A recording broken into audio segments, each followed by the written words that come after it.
इस सेशन के अंदर हम रिव्यू टैब को देखेंगे एमएस वर्ड के। तो स्टार्ट करते हैं। सबसे पहले मैं एमएस वर्ड ओपन कर लेता हूँ।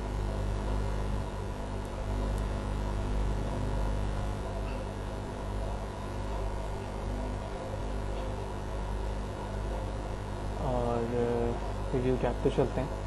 तो कुछ डमी टेक्स्ट हासिल कर लेते हैं, RAND and small bracket open close से। तो सबसे पहले आप यहाँ पर देख रहे हो स्पेलिंग एंड ग्रामर ऑप्शन, ठीक है। तो ये क्या चीज़ है, इसे हम यहाँ पर कंसिडर करते हैं। तो इस चीज़ के लिए मैं कुछ वर्ड्स को पहले रॉन्ग लिखता हूँ और उसके बाद उस चीज़ को एक्टिव करूँगा ताकि वो चीज़ एक्टिव हो जाए और हमें मिस्टेक पता चले ग्रामेटिकल मिस्टेक की विजिबिलिटी के लिए मैं यहाँ पर कुछ वर्ड लिखता हूँ जो कि इंग्लिश करैक्टर का नहीं है। तो आप यहाँ पर देख रहे हैं कि एक रेड लाइन से ये अंडरलाइन हो गया। और जब आप इस पर होवर करेंगे तो होवर करने के बाद आप इस पर क्लिक करें, राइट क्लिक करें यहाँ पर, तो इग्नोर का ऑप्शन आप यहाँ पर देख रहे हैं। यहाँ से आप इसे इग्नोर कर सकते हैं और इसी तरह आप इसे डिक्शनरी में ऐड करके वर्ड भी बना सकते हैं। इस चीज़ के लिए आप F7 प्रेस करेंगे। मैं F7 भी प्रेस कर सकता हूँ। इसके अलावा ये ऑप्शन यहाँ पर मौजूद है, मैं इस पर क्लिक करता हूँ। तो क्लिक करने के बाद आप यहाँ पर देख रहे हैं कि कोई भी ग्रामेटिकल मिस्टेक होगी तो वो यहाँ पर शो हो जाएगा और वो वर्ड आपको इग्नोर ऑल और ऐड का ऑप्शन देगा। इग्नोर का मतलब है कि वो वर्ड इग्नोर हो जाए, इग्नोर ऑल का मतलब है उससे रिलेटेड जितने वर्ड हैं वो तमाम इग्नोर हो जाए, और ऐड का मतलब ये होता है कि आप उस वर्ड को डिक्शनरी में ऐड करवाना चाह रहे हैं। तो फॉर एग्जांपल मैं इसे यहाँ पर इग्नोर करता हूँ तो आप देख रहे हो कि इग्नोर हो गया और उसके बाद एक मैसेज आपके सामने आ गया है, spelling and grammar check complete, you are good to go. तो मैं इसे ओके कर देता हूँ। तो इसी तरह बाज़ दफ़ा हमें किसी डिक्शनरी में किसी वर्ड को ऐड करवाने की भी ज़रूरत होती है जो कि इंग्लिश का नहीं होता है। तो उस चीज़ के लिए आप उस वर्ड को इंग्लिश में ऐड करवा सकते हैं। फॉर एग्जांपल मैं इस ASDF को करवाना चाहता हूँ, तो मैंने ये जानबूझ के एक गलत वर्ड लिखा है जो कि इंग्लिश का नहीं है, लिहाजा मैं इस पर राइट क्लिक करता हूँ और यहाँ लिखा हुआ है ऐड टू डिक्शनरी। आप यहाँ से भी करवा सकते हो राइट क्लिक करने के बाद, और इसी तरह F7 प्रेस करने के बाद भी। तो मैं F7 प्रेस करता हूँ तो आप यहाँ पर देख रहे हो कि वो ऑप्शन आ चुका है, लिहाजा मैं ऐड पर जाता हूँ, ऐड पे क्लिक करता हूँ। तो ASD अब जो है वो ग्रामेटिकल तौर पर इसके डिक्शनरी पे ऐड हो चुका है। लेकिन दूसरा ASDF यहाँ पर इसलिए एरर आ रहा है कि कभी भी सेम वर्ड इंग्लिश ग्रामर के रूल के मुताबिक बार बार नहीं आते एक से ज़्यादा मतलब। यानी आप अगर लिखें ही इज़ अ बॉय तो 2 टाइम आप ही नहीं लिख सकते वहाँ पर, जो कि अकॉर्डिंग टू द रूल है ग्रामर का। तो उस वजह से आप सेकंड ASDF का एरर देख रहे हैं, लेकिन फर्स्ट जो है वो ग्रामर का पार्ट बन चुका है डिक्शनरी का, यही वजह है वहाँ पर वो एरर नहीं आ रहा है।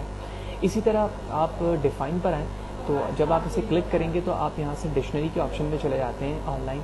तो अगर आप यहाँ से किसी ईमेल एड्रेस के ज़रिए से लॉगिन हो चुके हैं, साइन अप कर चुके हैं आप, तो यहाँ पर आके नेट के ज़रिए आप किसी वर्ड की डेफिनेशन को गेट कर सकते हैं। इसी तरह थिसॉरस के ज़रिए से आप क्या करते हो, किसी भी वर्ड की सिनोनियम्स और एंटोनियम्स को गेट करते हो। Shift+F7 शॉर्ट की है।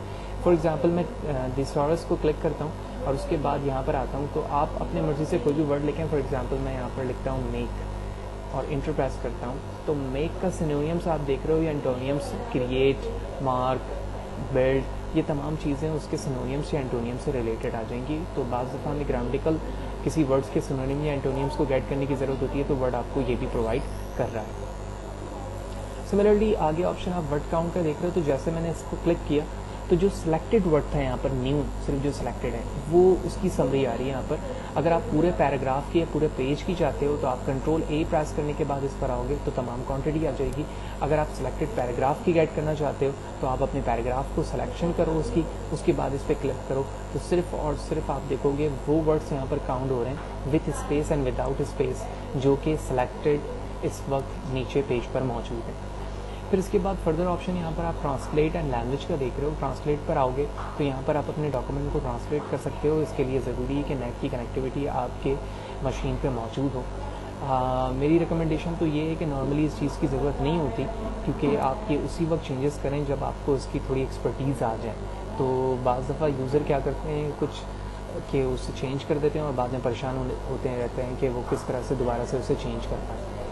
तो इस चीज़ को मैं कहूँगा कि आप डिस्टर्ब ना करें, लेकिन फिर भी अंडरस्टैंडिंग के रिस्पेक्ट से मैंने आपको बता दिया कि यहाँ से आप ट्रांसलेट डॉक्यूमेंट पे जाएंगे और यहाँ से लैंग्वेजेस को शो करने के बाद जब ओके प्रेस करेंगे तो ये एक URL क्रिएट करेगा जो कि आपको वेब ब्राउज़र पे ओपन करके देगा, जहाँ पर फर्दर ऑप्शन मीनिंगफुल होंगे। इसके बाद लैंग्वेज पे भी यही चीज़ है, आप यहाँ से लैंग्वेजेस को चेंज कर सकते हैं। जब आप इस पर क्लिक करते हो तो सेट प्रोफाइल लैंग्वेज का ऑप्शन आता है। यहाँ पर उसे क्लिक करने के बाद क्लिक करते हैं तो यहाँ पर लैंग्वेजेस का ऑप्शन आ जाता है, ऑल्दो आप इस लैंग्वेज को भी यहाँ से चेंज कर सकते हैं।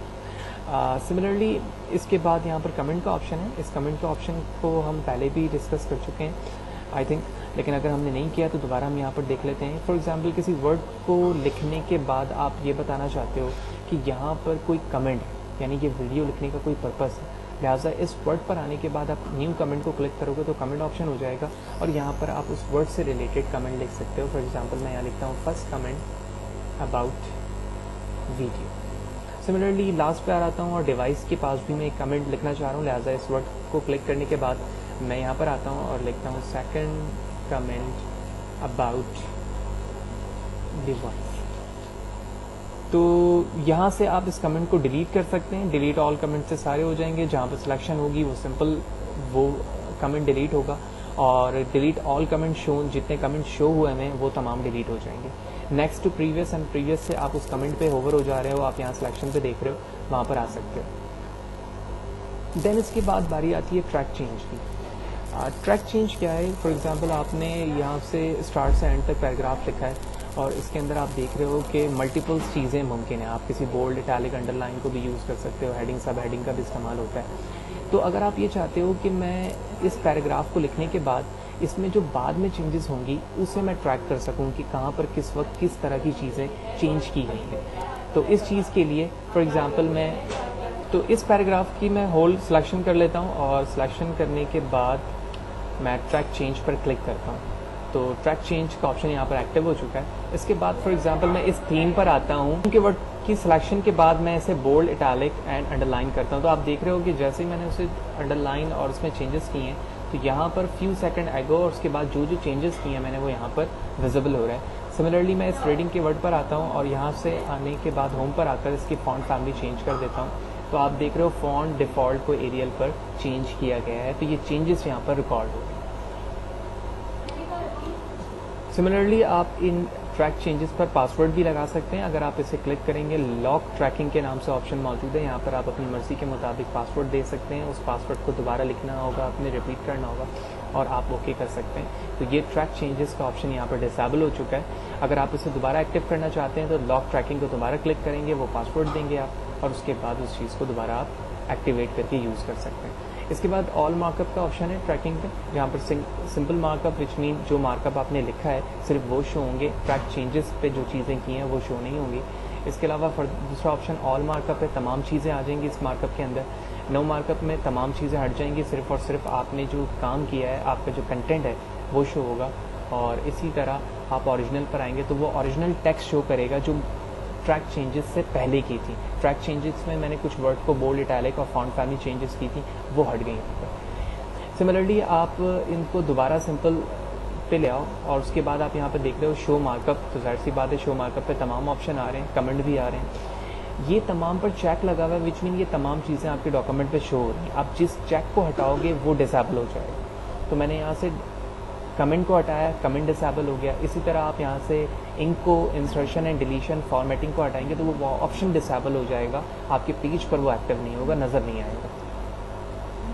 इसके बाद रिव्यू पेन यहाँ पर मौजूद है, आप इसे हॉरिजेंटली एंड वर्टिकली दे सकते हैं। मैंने इस पर क्लिक किया तो जो कमेंट्स मैंने लिखे थे वो यहाँ पर इस ऑप्शन के बिहाफ पर यहाँ पर शो हो रहा है इन टर्म ऑफ वर्टिकल। तो आप यहाँ पर देख रहे हो ये वर्टिकल ऑप्शन आ रहा है। इसी वर्टिकल ऑप्शन को आप चाहें तो हॉरिजेंटली भी गाइड कर सकते हैं। तो आप देख रहे हो हॉरिजेंटली में वो तमाम कमेंट्स आ रहे हैं जो मैंने लिखे थे और इसी तरह विद डेट एंड टाइम यहाँ पर शो हो रहा है। और इसी तरह वो फॉर्मेटेड चीज़ें भी आ रही हैं जो ट्रैक चेंजेस पर मैंने की थी with date and time. Similarly आप यहाँ से भी इसे क्रॉस कर सकते हो और इसी तरह आप जब इसके एक्सेप्ट के ऑप्शन पर आओगे तो यहाँ पर आप चीज़ें जो आपने ट्रैक चेंजेस पे की हैं आप उसे एक्सेप्ट कर सकते हो और यहाँ से उसे रिजेक्ट करके हटा भी सकते हो। तो जैसे जैसे मैं क्लिक करते जा रहा हूँ वो तमाम चेंजेस रिजेक्ट होती जा रही हैं और अब ये इसने एक कमेंट पे ऑप्शन दिया है कि कोई चीज़ ऐसी नहीं बची है जिसको आप चेंज करना चाह रहे हो जो कि ट्रैक चेंजेस पे थी। सिमिलरली आप यहाँ से कमेंट पे प्रीवियस और जंप करके ट्रैक चेंजेस पर आ सकते थे, जो कि अभी मैंने तमाम चीज़ें हटा दी हैं, लिहाजा मैं यहाँ से बैक नहीं आ सकता क्योंकि वो मैंने हटा दी। अगर वो वहाँ मौजूद होती तो यहाँ से आप नेक्स्ट और प्रीवियस करके आप फर्दर पर जंप करके देख सकते थे। कंपेयर को समझने के लिए हमें एक चीज़ करना होगा कि आपके पास ऑलरेडी एक डॉक्यूमेंट होना चाहिए और उस डॉक्यूमेंट को आप अपने इस ओरिजिनल डॉक्यूमेंट से कंपेयर कर सकें। तो मैं कंपेयर पे क्लिक करता हूँ। इससे पहले मैं अपने डॉक्यूमेंट को सेव कर लेता हूँ। सेव करने के लिए कंट्रोल S प्रेस किया मैंने ब्राउज़ के ऑप्शन पे क्लिक किया और डेस्कटॉप पर आने के बाद अपने इस फाइल को मैंने सेव कर दिया फहद के नाम से। उसके बाद मैं कंपेयर पे आता हूँ। कंपेयर पे ये लिखा हुआ है 2 version of the document legal black line, इस पर क्लिक किया मैंने। तो ओरिजिनल डॉक्यूमेंट फॉर एग्जांपल अभी जो मैंने क्रिएट किया है वो है, और जिससे मैं कंपेयर करना चाह रहा हूँ उसका नाम है डेमो। तो उसकी सिलेक्शन कर ली मैंने यहाँ से और उसके बाद मैंने प्रेस किया ओके।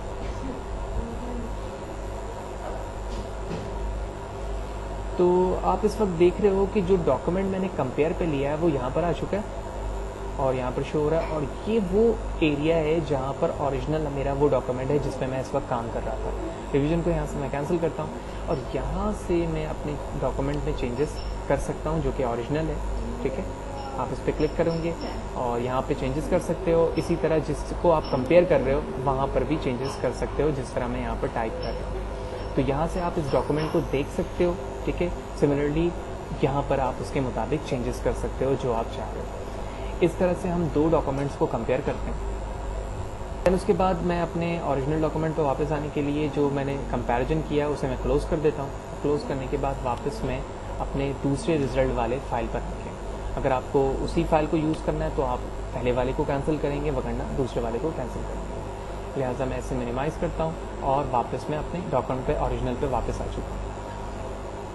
इसके बाद यहाँ पे रिस्ट्रिक्ट का ऑप्शन है। रिस्ट्रिक्ट एडिटिंग से मुराद ये है कि आपने जो डॉक्यूमेंट पे काम किया है, ये जो आपका सिलेक्टेड एरिया है, इस एरिया पे आप चाहते हो कि फ्यूचर के अंदर जब आप ये फाइल किसी को दो या दूसरा कोई शख्स इसमें काम करने के लिए आए तो इसमें वो अपनी मर्जी के मुताबिक इस एरिया पे एडिट ना कर सके। इस चीज़ के लिए आप रिस्ट्रिक्ट एडिटिंग पे क्लिक करोगे और limit formatting to selection of style पर चेक लगा दोगे। इसी तरह ट्रैक चेंजेस यहाँ पर हुआ है, आप चाहो तो इसे कमेंट्स पे भी ले सकते हो और नो चेंजेस रीड ऑनली पर भी आप ले सकते हो। तो नो चेंजेस होंगे, सिर्फ और सिर्फ यूज़र इसे रीड कर सकता है। तमाम लोगों के लिए आपने करना है, जी हाँ बिल्कुल। उसके बाद आप यहाँ पर आके रिस्ट्रिक्ट परमिशन पर क्लिक कर दोगे। रिस्ट्रिक्ट परमिशन अगर एक्टिव ना हो तो आप नो यूज़र पे आओगे और यहाँ से भी आप अपने डोमेन या फिर यूज़र नेम दे सकते हो, जिसके ज़रिए से आप उसको रिस्ट्रिक्ट लगा सकते हो, उसमें रिस्ट्रिक्शन कर सकते हो। तो इसको रिस्ट्रिक्ट करने के लिए हम इसके थर्ड ऑप्शन पे आएंगे जहाँ स्टार्ट इन्फोर्समेंट लिखा है। तो मैं गेस करता हूँ अपने प्रोटेक्शन को इन्फोर्सिंग, यहाँ से मैंने इसे क्लिक किया। क्लिक करने पर ये मुझे पासवर्ड का ऑप्शन दे रहा है जो कि ऑप्शनल है। मैंने अपना पासवर्ड दिया, फॉर एग्जांपल यहाँ पर जो पासवर्ड मैंने ऊपर लिखा है उसी पासवर्ड को मैं नीचे रिपीट करूँगा और उसके बाद मैं ओके प्रेस कर दूँगा।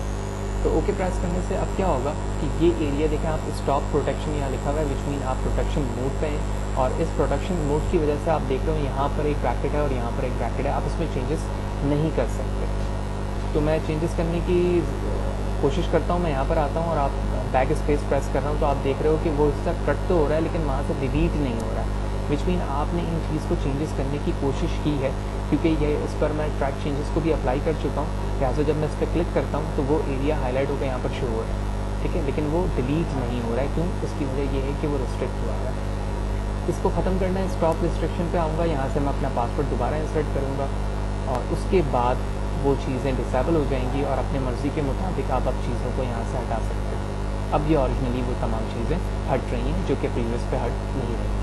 तो इस तरह हमने इस सेशन के अंदर रिव्यू टैब को देखा और उनके तमाम ऑप्शंस को चेक किए कि वो किस तरह से वर्क कर रहे होते हैं।